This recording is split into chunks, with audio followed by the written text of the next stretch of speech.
తాకట్లో ఉన్న మీ బంగారాన్ని విడిపించి ఆ రోజు ఆన్లైన్ రేటుకి కొంటాం. Sharma gold company. నమస్కారం, వెల్కమ్ టు సుమన్ టీవీ. నేను గీతాంజలి. ప్రస్తుతం మనతో పాటు శ్రీ దివ్య విశ్వశక్తి పరివార్ ప్రచార సంస్థ వ్యవస్థాపకులు స్వామి ఓం స్వరూప్ గురువు గారు ఉన్నారు. వారితో మాట్లాడదాం.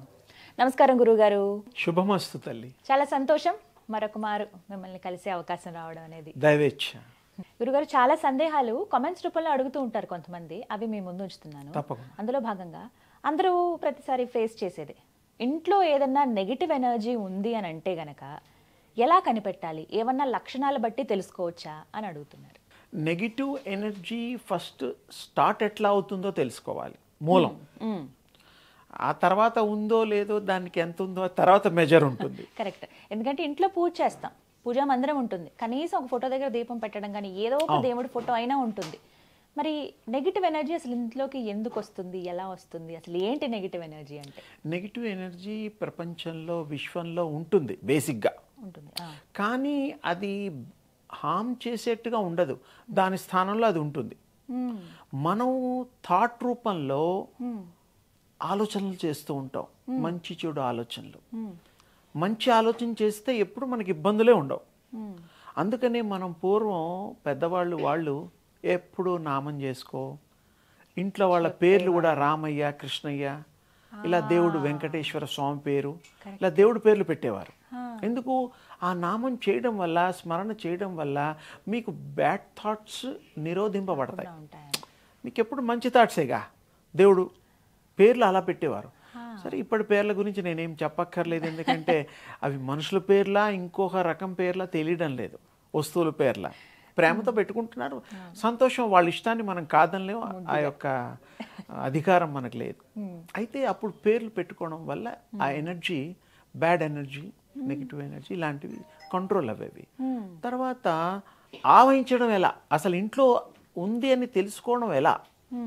మనం ఎంతసేపు కూర్చున్నా, టీవీ చూస్తున్నా, పడుకున్నా, ఇంట్లో మాట్లాడుతున్నా ఎప్పుడు ఏం చేయాలి, డబ్బులు ఎలా వస్తాయి, కష్టాలు ఎప్పుడు పోతాయి అని బాధపడుతూ ఇబ్బందిగా వాళ్ళ ఆలోచన సాడ్ మూడ్లో ఉండడం వల్ల దానికి బలం వస్తుంది.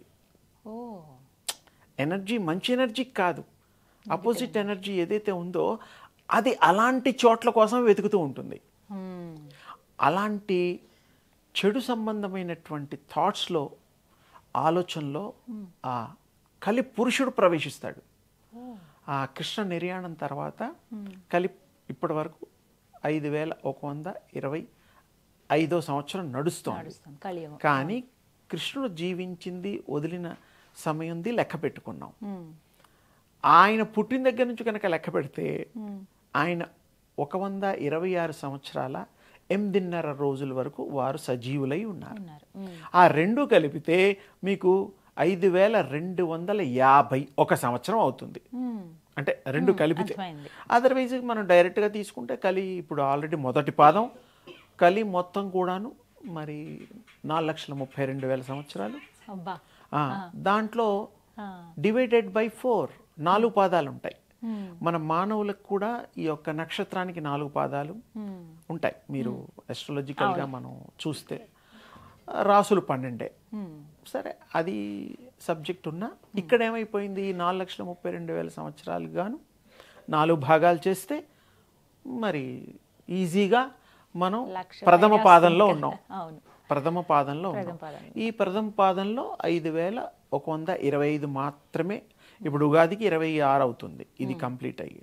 అయితే ఏమిటి దీంట్లో విశేషం ఏమిటి అంటే, కాలానుగుణంగా ఎనర్జీని పారద్రోలే విధంగా భగవత్ ఎనర్జీ దాన్ని ఆవరించి, దాన్ని పూర్ణంగా, సశేషంగా, విశేషంగా దాన్ని తీసేస్తుంది. మంచి ఎనర్జీ ఉన్నప్పుడు చెడు ఎనర్జీ ఉండదు అక్కడ. ఎలాగైతే చీకట్లో మనం ఒక టార్చ్ చేస్తే టార్చ్ వేసినంత వరకే స్పాట్ పడుతుంది, మొత్తం వెలుతురు రావాలంటే ఎక్కువ లైట్లు కావాలి, సహజం. మన జ్ఞానం అనేటువంటి దివ్య తేజస్సు అనేటువంటి దానితో మనం దాన్ని ఆపాదించుకొని స్వీకరిస్తే సుఖమైన జీవితం అవుతుంది, మంచి నిర్ణయాలు వస్తాయి. ఎదుటివాడికి చెప్పడానికి కూడాను మనం అనుభవించి చెప్పచ్చు. సో అంటే సాడ్ గా ఉంటే ఖచ్చితంగా నెగిటివ్ సాడ్గా ఉండొద్దు.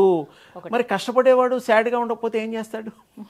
అంటే అలాంటి పనులు చేయాలి. మంచి ఉద్యోగాలు, మంచి అవకాశాలు, ఆ విధంగా ఇదికుంటే వాడికి ఎప్పుడు మంచి థాట్స్, సంతోషంగా ఉండడం ఉంటాయి. ఇంట్లో ఇది ఎవరు విచారించినా అది పెరుగుతుంది. ఎందుకు పెరుగుతుందంటే మరి because of your thinking always bad, sad. So అది మన మీద ఆధారపడి ఉంటుంది. మన మీద ఆధారం ఉంటుంది. అదే వ్యాప్తి, రూమ్లో అంతా వ్యాప్తి అవుతుంది. మనం ఎక్కడుంటే అక్కడ ఆ థాట్ ఇట్ విల్ టేక్ ఆరా. ఆ థాట్ ఆరాగా రూపొందించి మనకంతా ఇంకా ఎక్కువ నెగిటివ్ ఇవి వస్తుంది. ఇంకా ఎలాంటి లక్షణాలు ఉంటాయండి మామూలుగా? అంటే కొంతమందికి ఆరోగ్యం బాగోడు, కొంతమందికి వాళ్ళు ఏం చేస్తున్నారో అర్థం కాదు, అంటే వేవరింగ్ మైండ్ ఎక్కువ ఉంటుంది, డిసిషన్స్ మేకింగ్ ఉండదు. అంతేగాని ఎవరో ప్రయోగాలు అవన్నీ అది మళ్ళీ వేరే సబ్జెక్టు. అవునవును, చేతబళ్ళు ఆ బళ్ళు వేరు. అంటే ఇంట్లో ఉన్న దాన్ని బట్టి మనం థాట్ ఈజ్ మెయిన్ అమ్మా. ఈ ఎంతమంది ఎలా చెప్పారో తెలియదు కానీ మంచి థాట్ వల్ల మీకు మంచి కలుగుతుంది. విటమిన్స్ దొరుకుతాయి శరీరానికి, మంచి విటమిన్స్, ఆల్ విటమిన్ టాబ్లెట్స్ ఉంటాయి కదా, అలా అనుకోండి. మంచి థాట్ ఇల్ వర్క్ విటమిన్స్ లైక్ బ్రహ్మాండంగా ఉంటుంది. ఏవి వర్రీ లేదు. ఎప్పుడు మంచి థాట్లో ఉందాం, క్యారీ చేద్దాం, జీవితాన్ని సుఖమయం చేసుకుందాం, కష్టపడదాం. కష్టపడడానికే, మనిషి కష్టపడకుండా ఏదీ రాదు. కొంతమందికి వస్తే పూర్వజన్మ సుకృతం, వాళ్ళు గోల్డెన్ స్పూను ఇంకేదో స్పూన్లో పుడుతూ ఉంటారు, అది వేరు. అది పుట్టిన వాళ్ళు కూడా మెయింటైన్ చేయలేరు కదా. తర్వాత అదే కదా బాధ్యత. మరి ఇన్ని డబ్బులు పెట్టిపోయాడు మా నాన్న అంటే నా దగ్గర అన్ని లాక్కోవచ్చు, నాకు ఎలా దాన్ని దాచుకోవాలో తెలీదు. కూర్చొని తింటే కొండలైన కరిగిపోతుంది. బాగా చెప్పారు. అందుకని మనం కొండల్ని కొండలాగానే ఉంచుకోవాలి, అబ్బాయి మాత్రం గుండ్రాయిలాగా ఉండాలి, అలా ఆలోచించాలి, అప్పుడు బాగుంటుంది.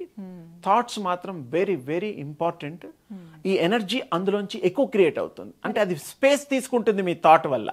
ఇప్పుడు ప్రశాంత వాతావరణం ఉండాలి ఇంట్లో అంటే గనక ఇంకా ఏమన్నా మంచిగా నామమో జపమో లేకపోతే మంచి మ్యూజిక్ వినడం, భగవంతుడికి సంబంధించింది. అందులో ఏముంటుందంటే ట్రాన్స్మిషన్ వస్తుంది. మీరు ఎక్కడో మంచి పాట ఉంటే నాతో మాట్లాడుతున్న ఆ మాట వినబడితే మీ కొంచెం మీ దృష్టి అక్కడికి వెళ్ళిపోతుంది, చెవులు అక్కడ అప్పచెప్పేస్తారు. ఏదేదో అప్పుడు బాగుంటుంది ఎవరు పాడినా. అవును, అలాగే దేవుడి పాటలే కానీ మీకు ఇష్టమైనవి ఏవైనా కూడా మీ మనస్సు అక్కడికి ఆకర్షింపబడుతుంది.